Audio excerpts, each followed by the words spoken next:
Welcome to the podcast, Entrepreneur Perspectives, building and protecting your business one podcast at a time, a CASSource production. In this episode, we discuss video monetization, building a SaaS business, and communication.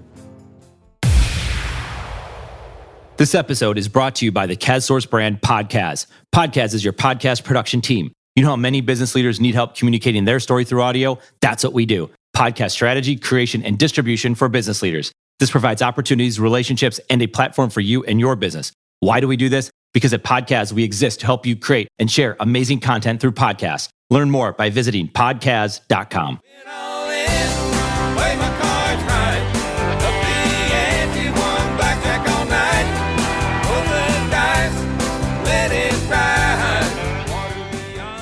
Our guest today is PJ Taei, founder of Uscreen, a video monetization platform. Uscreen gives the ability to build your own Netflix, but it's not limited to entertainment. Uscreen is home to over 5,000 video creators who use the platform to distribute and sell their videos online. You can learn more about Uscreen at uscreen.tv. And with that, let's welcome PJ Taei.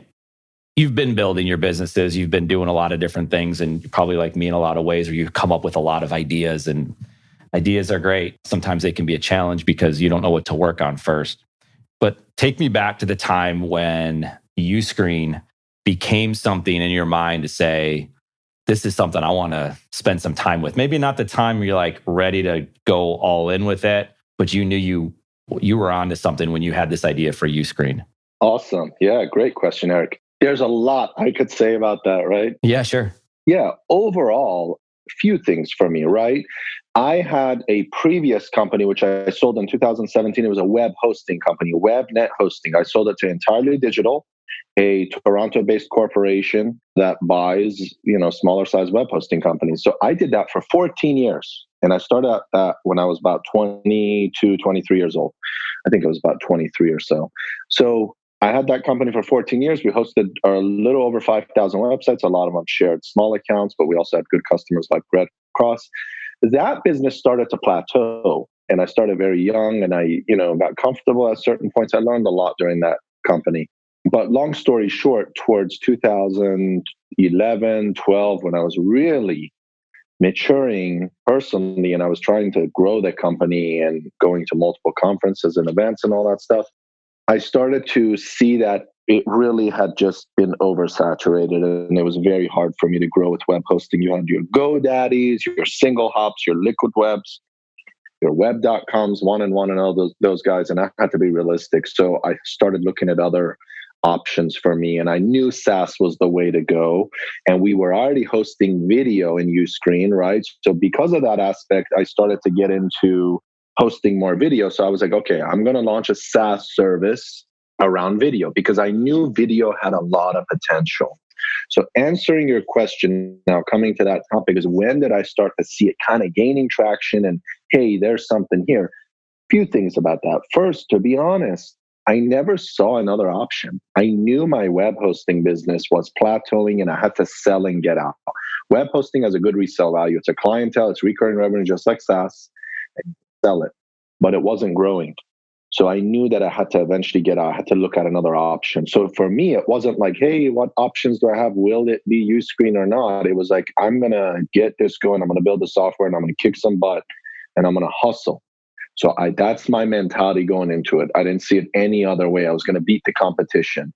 Yeah. So that's the way I looked. But the seed was planted, it sounded like, back before 2011 when you started paying attention, right, to video and started realizing that there was something there. And you just continued to dive into it. You maybe stayed in your bubble a little bit, but you had this idea, you knew it was there. And then, fast forward 2017, and that's when it became that realization was, this is the option. This is the choice. It's very clear to me.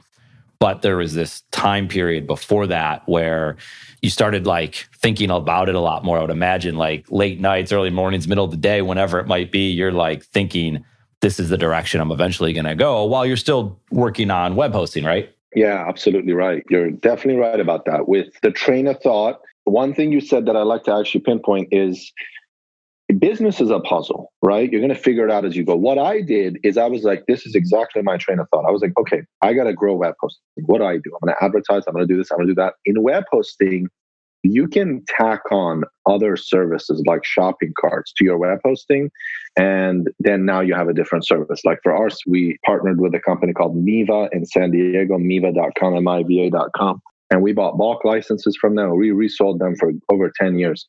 So we were like, okay, now let's look at other shopping carts. We looked at other shopping carts. We built those partnerships. Some of them brought in a few accounts. Some of them brought 0 accounts. But the other thing we did is we went into video. We partnered with a company called Wowza. Wowza is a media server.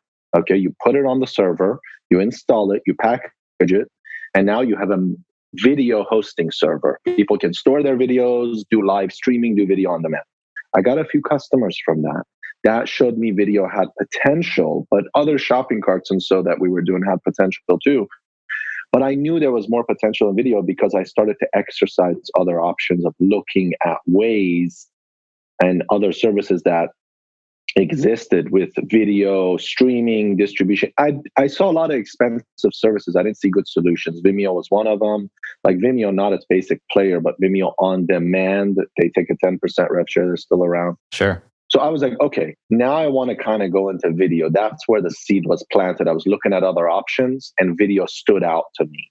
What I like is that you dabbled with it, right? So you were exploring this opportunity while doing what was producing revenue for you, right? But you dabbled in it. You tried other things, just kind of see where that was going to go. You kind of had this inkling. You knew it was going to happen, but you still had to dabble with it. And a lot of the things that you said resonate with me because it's a lot of what I've done is I was in the insurance space, in the insurance brokerage space. And, it was exciting in some of the stuff that we did, but you see the messaging that was out there in the insurance arena and the insurance industry, and it was really boring and dry and dull and just like, where's this industry going? I saw it being stagnated. It's a slow growth industry. In a lot of ways, that's a good thing because it's very consistent or can be consistent. There's upside there too, and there's downside risk, of course. But realizing that there's something else that we can do. And that's where media became a big part. So creating content became this big thing for me to say, well, let me try it out for myself. And then what happened is a couple people started to notice it and say, hey, can you do that for me? And that's where the content marketing is built. And it was just kind of like that. It's totally different industries, of course, totally different, businesses, but the same thing from an entrepreneur to entrepreneur. There's these moments in time when I thought about this stuff and then I dabbled in it in other ways even before that. And then you kind of come to this realization like, no, I want to go full head into this. And then you start pushing, but it doesn't happen overnight. Doesn't mean it can't. It doesn't, but it usually doesn't. And like you said it perfectly. Business is a puzzle, and it's really weird because a lot of things, life is a puzzle, right? There's just so many different moving parts. It's actually the second time I've heard that today in the different conversations I've had. So you just saying it here right now, it also resonated with me. But yeah, it's a big deal for you to see that, to dabble with it, to go forward with it, and to then create Uscreen, the video monetization platform. And obviously you hear about it right now. Video's enormous. Media is enormous. But I think what you've done is I think about this, there's two things that I see of where you can really have significant growth in a business and have a lot of fun doing it is technology and media. I like to think that at our company, we have great people. We have great people that are really good with technology, and I can dabble with it as well. But I'm talking about like next level technology where you can create, like you say, the SaaS product, and then the media, which is the content, the video, the podcast that you're on right now. I think those are the things that can work for you while you're doing something else, while you're working on something else, while you're sleeping. So it doesn't mean you don't have to work less. It just means that you can rapidly grow your business by taking advantage of technology and media. And PJ, you've done both, right? Do you see that? Do you see the same thing that I see where if you can have technology and media, not only, because right now we're just talking about you and your business, but did you see that as well, if having technology and media was a way to astronomically grow yourself and your business?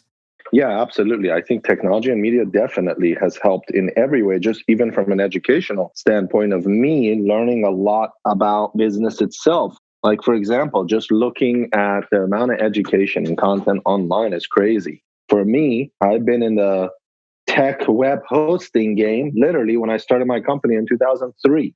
So I was looking at SEO. I was one of the, not first, but I was an early adopter of SEO. We ranked really well for words like e-commerce hosting, Miva hosting, Miva merchant hosting, the shopping cart that I told you about. I adopted that really well. But to be honest, it was a guessing game. There was not a lot of information. Then Rand Fishkin from Moz came, Moz.com, Sure. right? The SEO guy, Whiteboard Fridays. Yep. And he started pretty much talking about all the different ways to, do SEO and all that stuff. So that was big, very educational. But he was one of the few. Then there was so much, tons of content that was just is being produced the last 3-4 years. It's crazy. So it's very easy to figure out the formula of what's needed for online marketing. Now, there's a lot of fake it till you make it type consultants or new hires that you're going to find in marketing, probably more than anything else, right? Like web development, someone can either write code or not code, right away if you can at least see what they built. But marketing is very hard and it takes time. So to fake it till you make it, you got to be careful, really careful who you hire in that aspect. Everyone says they do a good job in social media and this and that.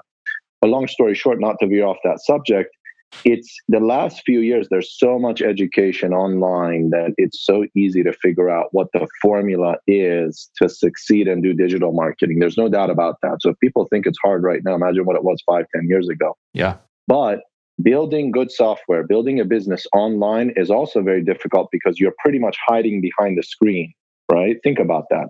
You put a URL, you build a nice site. No one knows how big your company is. Are you working from home? Are you not? You don't need to shake hands with anybody. So it's very easy to also kind of fake it till you make it, right? So in that aspect, it's competition. There's a lot of different services, but building an awesome product is number one. That's what I focus on in Uscreen. I focus on two things. Number one is product. I work really hard to build a really good product. I'm paranoid about it. I lose sleep over it. It's number one. I build a really good product and we're humble about it. But if you look at us and our competition, you look at Uyala, you look at Brightco, you look at all these guys, we're better than all of them. Not kidding. We have a better distribution monetization platform than the biggest name in the games, right? Including Vimeo. But we're humble about that because it's constantly changing, right? And it took us, we've been in the business since 2014, late 14 we started. So we have over 1,000 paying customers. We have a lot of data. We know what they do, what they need, what information, what pain points they have. So we're constantly building forward. We're paranoid about it in that aspect. The second thing I really focus on is customer service. I want to make sure my customers get set up. I want to make sure they're happy and I want to make sure they're successful. It's 3 different departments: support, onboarding, success. 3 different departments of support exist in Uscreen. We work really hard to get people up and running. It's easier to sell an account, but it's harder to make them succeed. So we're building information and videos that exist right now, but they're really growing to help people succeed based on the formula that they can follow, that 1,000 other customers follow to make a lot of money online, right? So product and service. Sure.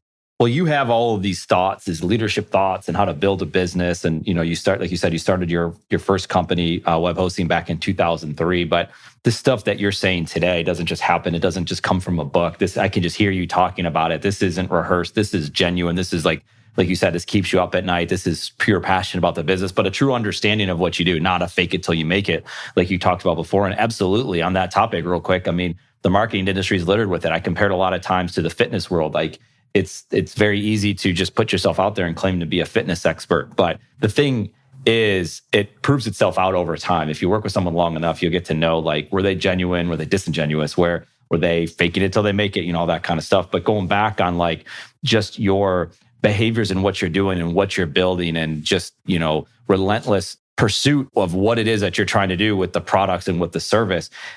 Take me back, because you're in DC now, if I'm not mistaken, right? And take me back though, pre-2003, like where is this coming from? Where is this desire to continue to learn, to continue to build something? Is this something you learned at school? Is this family? Like where were you before 2003 that led you to this? Poverty. No, I'm just kidding. That was a total joke. That was a joke. Okay, so yeah, look, it comes from this. It's actually very simple. Obviously, it comes from actually cultural values, to be honest. I immigrated from Iran when I was 7 here. We were middle class. My parents did an awesome job, but my dad and mom, but primarily my dad probably raised me in a way where he didn't just give me money. Like I didn't have $10 to just go to the theater. Seriously.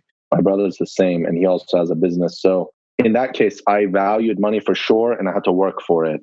For that put pressure on me. There's no doubt that I had to pay for my own college. I had to pay for my own car. that definitely made me want to make money. That was rule number one, right? And then my dad also has a small business, which is still around. It's called FutureNet Corp. It's basically a computer service company where they service PCs and stuff like that.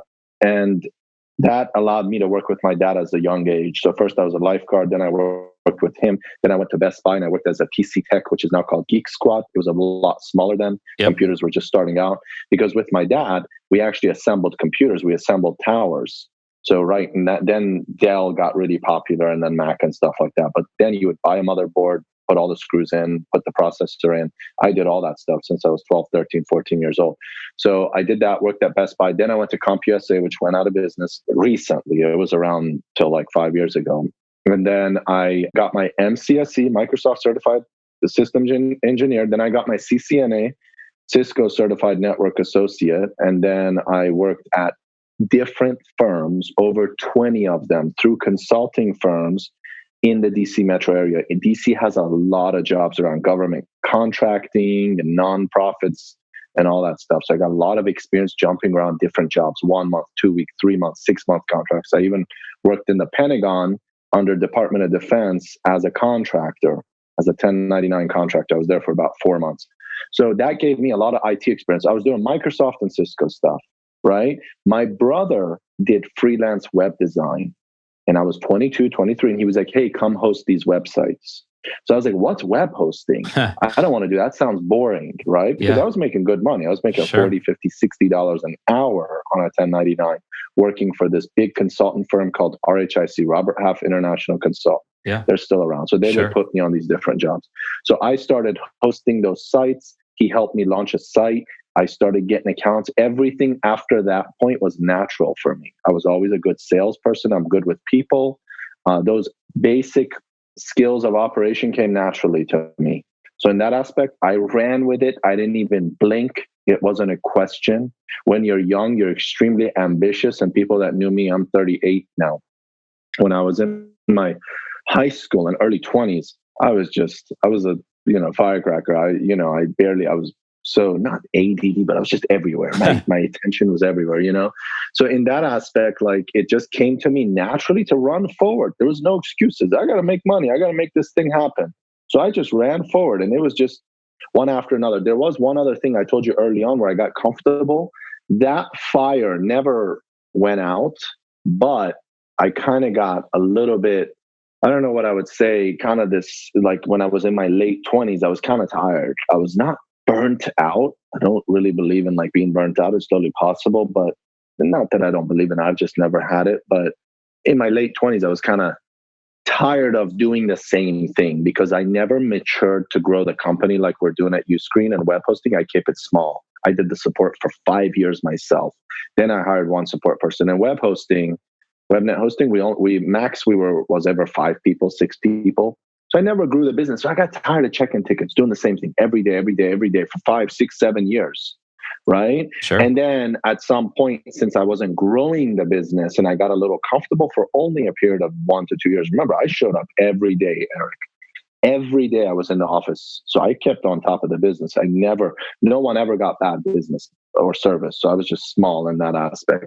Then came what I told you. I was like, okay, it's now time to take off. Let's grow the business. So then I hired a marketer and started putting a team together. And then when I came to market and really started to move, and we gained accounts, we went up in revenue in that 2-year period of time. From the day I said it's time to grow this business, we went in revenue about 30% in about 20 months, which was more growth than we had the last few years before that. Yeah. Then I saw saturation, and then I looked at other services. It's honestly fair to say from 31 to 38 now, the last 7 years, I've been 150% running forward, especially the last few years where Uscreen's gaining traction. It's been an awesome journey. Yeah, I appreciate you sharing that with us. I mean, it's that immigrant mindset. And I figured you'd have a story like that. And it's funny because I'm not an immigrant, but my grandfather was, and they escaped from Russia. And if you watch or hear the stories that's told about him, for example, and it's just one person, but you come here, they didn't have a lot of money. He didn't have a father that was with him, right? His mom was there and his brother was there, and he had to work and he had to struggle, and he joined the Navy. He did all these different things, but he didn't stop. He just kept going.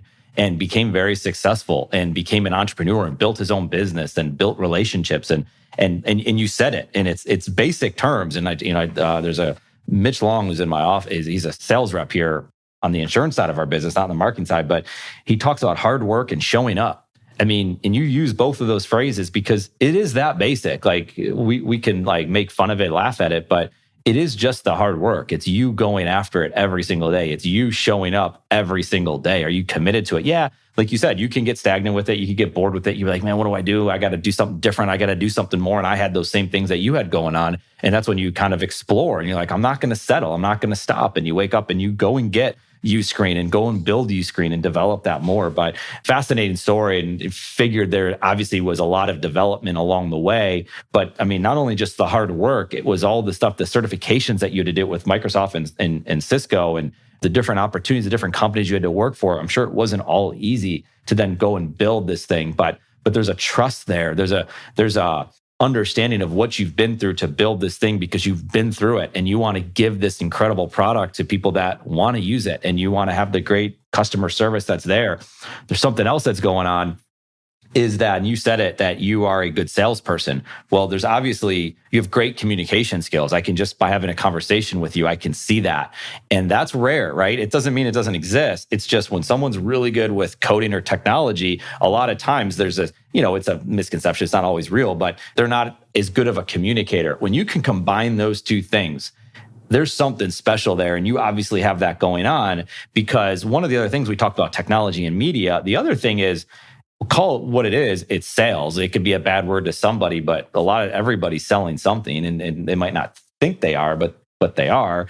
And so, but it could be in a genuine way. You are selling. So you could have the greatest product in the world, but if you can't talk to people about whatever it is you're creating, whatever software you have, you better go find someone that can talk about it, partner with that person. They can go do it. But you've you've done both, right? So you got the technology, you got the media. I should say three things. You got technology, you got the media, and now you got the sales ability. And not only do you have the sales ability, but I would imagine you can help other people communicate better with whatever it is, whatever message you're trying to get across. But that's the third thing. That's the third leg of the sales, the communication, I should say. That's why marketing is so important. Communication is so important. But talk to me a little bit about like how you're getting this message out there about what Uscreen is. Like, again, you could be super passionate about it. That doesn't mean people understand whatever it is that you're talking about unless you can communicate that message. Yeah, that's the point, Eric. So you say something about sales, right? You're like, some people could be offended by that, or you're selling, or it's a typical car salesman or something like that. Sure. I think it's really important to clear up. Everyone that runs a company needs to be able to sell, and primarily as an owner. I really truly believe that. Yep. There's a book that I read, or it's a course, actually. I think it's on Udacity. It's by Steve Blank. I forgot the name. You could just look it up. So Sure. Udacity, Steve Blank. It's about starting your own business. And he basically talks about when you're building a software, the owner needs to get out of the building and talk to customers and sell the product and get feedback, not someone else, right? An owner. So the owner really needs to be able to understand, to communicate the product, because you care. You're speaking to the marketing development team, building the product, the development team. You need to be the one hearing it from the customer, from the horse's mouth. So what's happening? So sales in this aspect for me is simply talking to the customers. It's not selling them something they don't want. We don't have a big sales team. There's 3 people on our sales team, right? And 2 of us do the closing.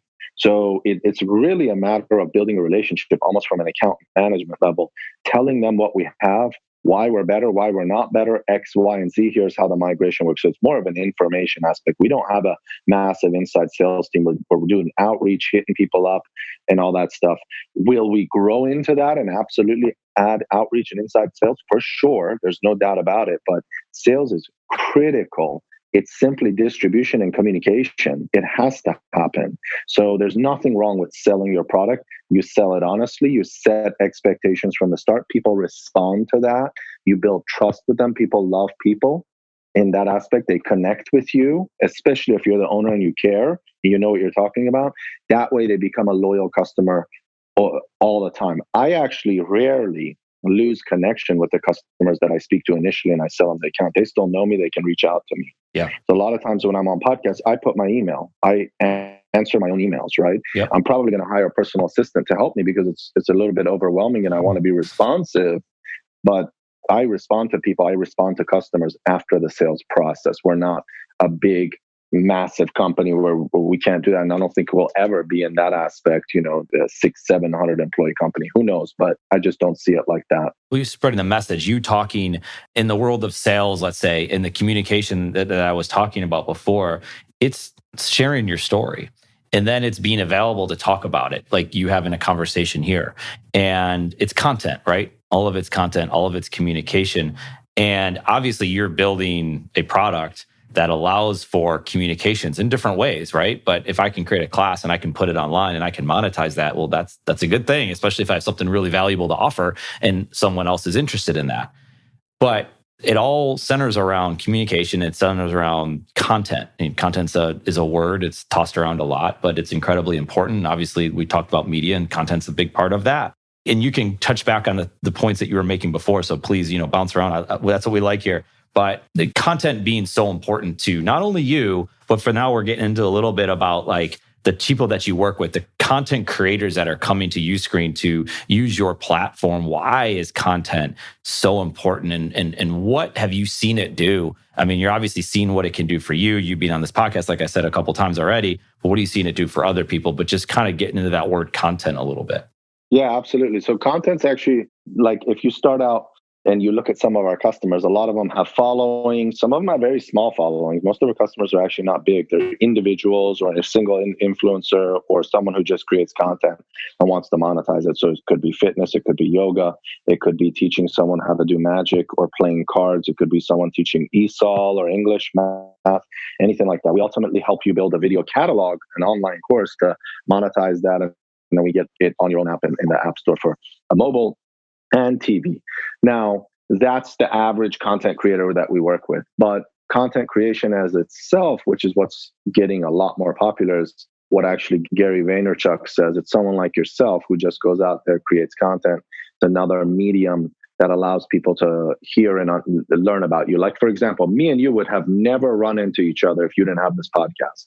So you ultimately start launch a podcast, you interview people, you talk to them, you have a good, genuine conversation. And you and I collaborate and we want to work together and I want to be on your podcast, right? So in that aspect, for me, PJ, he owns and operates Uscreen. I should now create my own content, share my story, talk and tell people how to monetize, distribute video, run a business, do operations, do marketing, tell my story, right? In that aspect, when I do that, that's going to open doors for me for all the people that would have never run into PJ. Unless they were looking for a video monetization platform, right? Mm-hmm. They Googled us, they found us, went through the sales process, somehow ran into me, and then they'd learn about PJ. But in the aspect of backing up and I creating a lot of content to educate people, they're going to find me on Instagram, they're going to find me on YouTube, and they're going to run into me. So content creation absolutely makes a difference. It's a goal of mine.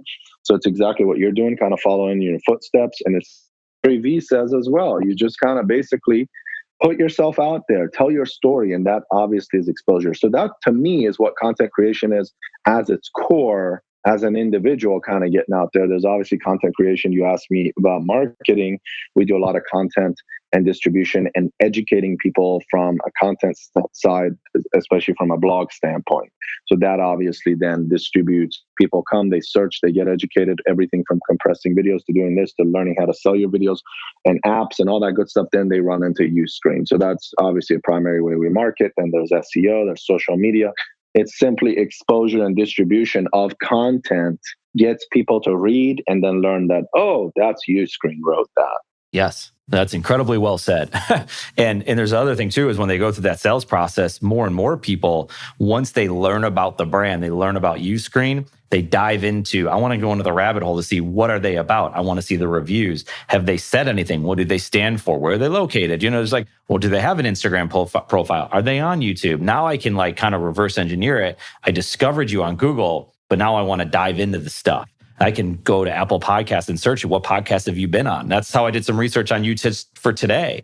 Is I listened to another podcast you were on, so I got to hear your voice. I understood, some of your beliefs. I understood some of the way you built Uscreen and all that, and it just helps me better understand it. So if we're going to work together, or if I'm going to buy your product, I personally like to dive deeper into it. Other people just click the button. That's fine too, and that's where there's other kind of brandings for that. But it's It's incredibly well said. And yeah, that's going back to the thing of media, which is leverage. Now, leverage is a term, and I say this quite a bit, that can be manipulated. You can manipulate some, with leverage, but if it's genuine, and you've used that as well, if it's a real conversation, well, then it's just doing things the right way. And, so if something comes off of it, great, but that doesn't have to be the intent. So then you start getting into this whole thing about like, you even showing up on this podcast to say, hey, it's worth my time to talk to Eric for an hour, or it's worth it to create all this video and put it out there and offer a class because I think it's going to pay off in the end. But there's a challenge in there, and that's like the content creators challenge. It's like, oh my goodness, what am I going to talk about? A lot of business leaders we talk to, one of the main reasons they don't start creating content is they don't know what to talk about. And even if they do know what to talk about, they don't think anyone's going to care to listen. And you know what? They're probably right. Most people don't care. But you know what? There's a lot of people out there. So there's a good thing that's okay, that even if just 100 people cared or one person cared, that might make all the difference. But getting into all that, there is this challenge of creating content, be it for video or be it for, writing a blog post. I mean, we all see it. We all go through the challenges of building a business. I mean, there's entrepreneurial challenges and all that. But do you see those challenges playing itself out, whether it's through the creatives that you work with that are creating videos for Uscreen? And absolutely. Go for that. Yeah, absolutely. I think, like in the aspect of content generation itself, it always kind of wins just because people are consuming content in many different forms, right? Podcasts, blogs, video, right? So in that aspect, it always wins because there's some type of consumption going on, and it's just a matter of you getting in front of that audience, and video is actually a very interesting one because blogs have been around for a while, but now a lot of the content is turning into video. It won't ever replace content in the form of words and blogs itself, but obviously video is huge. That's why YouTube is exploding. There's more followers that have 1 million following. I think there's about 8,000 now that have 1 million or more subscribers on YouTube, and it's like doubling or tripling every year. So that whole video movement is huge, and that's where Uscreen actually came from. Is there's a lot of free content, but how can we monetize that? Because I knew eventually people want to make money from their videos, and they did. They started to have issues on AdSense. They're getting demonetized. There's different issues happening with the kids' content, different penalties and all that stuff. So people are going to seek other revenues no matter how well that AdSense pays. They want a single source of income. They don't want a single source of income. They want to diversify. And also they want to own their audience. That following, yes, people are following you. It's just a number. Right. You actually don't know their email and contact information. That's right. You can have an actual relationship with the person. I always talk about there's email lists or there's other lists, and that's good. But who can you get on the phone with right now? Do you have a relationship of somebody, not maybe on the phone, but can you message with that person? Will they respond back to you? Do you actually have some sort of relationship there? There's a lot more to it. Now, getting into Uscreen a lot, it's interesting. I got a call yesterday from someone we've talked to and worked with, and they're going through this process, and they're a physical trainer. And very, very, very good, like incredible, highly recommended by many people, understands the science behind it. Like I said before, physical trainers, it's a tough business in the sense that there's a lot of them out there. So there's a lot of noise out there. How do you cut through the noise? And one of the things he's realizing is that the location that he's in is he only can work with those people, but he realizes he's limiting himself because why can't he work with someone out of state, right? Out of the country? Because he got approached by someone, and this woman wanted this trainer to work with her mom, but she was in Florida, I believe. And how do you do that? And so we're starting to see that, right? You have Beachbody on demand, so you can watch the videos, but there's not a personal relationship you have with that person, perhaps. But more than anything else, I'm hearing you talk about Uscreen, and I immediately think of this physical trainer can create a series of lessons possibly, and you can walk me through this. This is the type of thing that they can build their platform on Uscreen, still do their normal business and do other consultation things or whatever that they're doing, and go into offices and make it a more conducive to your posture is better and you work out more and you spend 10 minutes walking around. But there's more things I think that they could do and monetize videos through Uscreen. Is that a lot of what you're thinking about, the type of person that would put their content on your site? Yeah, absolutely. I mean, there's all types of content on Uscreen, most of it being educational, but there's definitely entertainment as well, right? Like kind of Netflix type competitor type content. Yeah, there's definitely a lot of influencers or personalities or individuals that have businesses of, full-time businesses, gigs, and then they have videos on the side or a passion on the side. There's definitely a lot of that, a lot of online courses for sure. And then there's a lot of individuals, these brands, primarily small, but they definitely get larger as well, that are monetizing videos. So it's kind of spread out, but you can definitely set up your streaming site and distribute your content, make money directly from your audience, as long as you have a way to reach them, right? You have some type of email list, you have a social channel. That just makes it so much easier. There's a lot of companies that start out or individuals and they do well as well, but there's no doubt that if you have a little bit of a following, it makes it easier. Sure. So Uscreen, and you talked about Vimeo, you've mentioned Netflix. We've talked about it a lot, and I know people can learn about you on your website and other podcasts perhaps that you've been on, but give us a taste of like video monetization, what it is that you're ultimately trying to do with Uscreen, who should be using it, where they can learn more about it, the costs that are involved with it and all that. Yeah, absolutely. So the cost is easy. It starts at $99 a month. It's for anyone who wants to sell and distribute videos directly to your audience. So think of yourself as a fitness coach, fitness trainer, a gym, a yoga trainer, anything, as well as anything within fitness, as well as a lot of educational content. You want to teach English, you want to teach a course, you're going to want to teach magic, you want to teach programming, and then entertainment type content works well too. So we have a customer called Films in Norway. It's movies, Norwegian movies for a lot of folks that live in the United States that don't have access to that content. So there's a lot of films and documentaries as well. And you can find the website. It's www.uscreen.tv. That's the letter U and then screen.tv. My email is pj@uscreen.tv. You can reach out to me. I'm happy to chat with you. And yeah, basically the platform is for anyone who has videos that's looking to basically distribute it and sell it directly to your audience.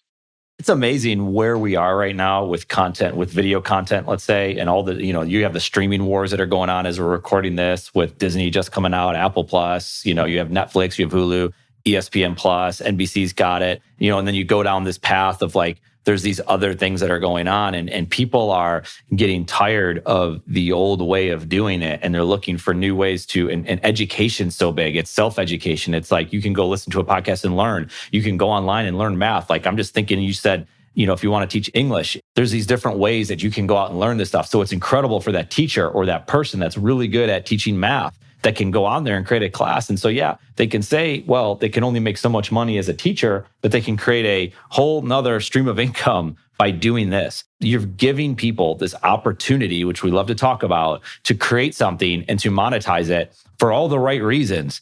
And that's why when you reached out and we started having these conversations, I was like, man, I do want to learn more about what you're doing. We get reached out, we get hit on by a lot of different people, but it was something about what you have going on that's allowing people to come on and it's $99. You're not taking any fees. But even if you were, it's still a platform. Even if there was a shared cost in it, it's still something. Like you said, it's a great product. It works and there's incredible service behind it. And there's, oh, by the way, there's this founder who's got this incredible story that you can listen to and he's sharing this type of stuff out there. So I think I commend you on doing what you're doing and having this passion and going 150%, like you said, to build this out. This is very important. I think a lot of people can use this and I can no doubt see clients that we work with or people that we work with that I would encourage to say, check this out. If nothing else, check it out. Make your own decision about it because it's all out there and you can learn about it, but check it out. And I think that's what you're after. And I think you're also after the fact that give us a try. And if it works out, you know what? I think you've given people another opportunity to earn another stream of income by doing something that they really love doing. Absolutely. They're passionate about it. They want to get the word out. You said it well. That's exactly how it works. And we have a lot of good information on our blog too. So I invite you to definitely check out our blog. Just go to uscreen.tv/blog or just hit blog directly on the navigation there. And there's a lot of great useful info. Well, that's awesome. Well, PJ, I appreciate connecting with you, learning more about you and your business, Uscreen. I would encourage, like I just said, anyone to check it out. Keep doing your thing. I hope we can stay in touch, continue to learn more about what you have going on. But more than anything else, I do appreciate you spending time with us. All right. Sounds good. Yeah. Pleasure speaking with you. Thank you very much. Eric, I look forward to hearing from anybody listening on this podcast. And it was a great talk. I appreciate your time. One of the best things about CastSource is having the content platform that gives us the opportunity to chat with amazing people like PJ Taei. and then having the ability to bring the content to you through our podcast platform. If you want to learn more about PJ and Uscreen, you can visit uscreen.tv. If you want to connect with me, you can find me on LinkedIn or contact me on Twitter at Eric_Kaz. Thank you for listening to our KazSource podcast, Entrepreneur Perspectives, building and protecting your business one podcast at a time. Until next time, we're out of here.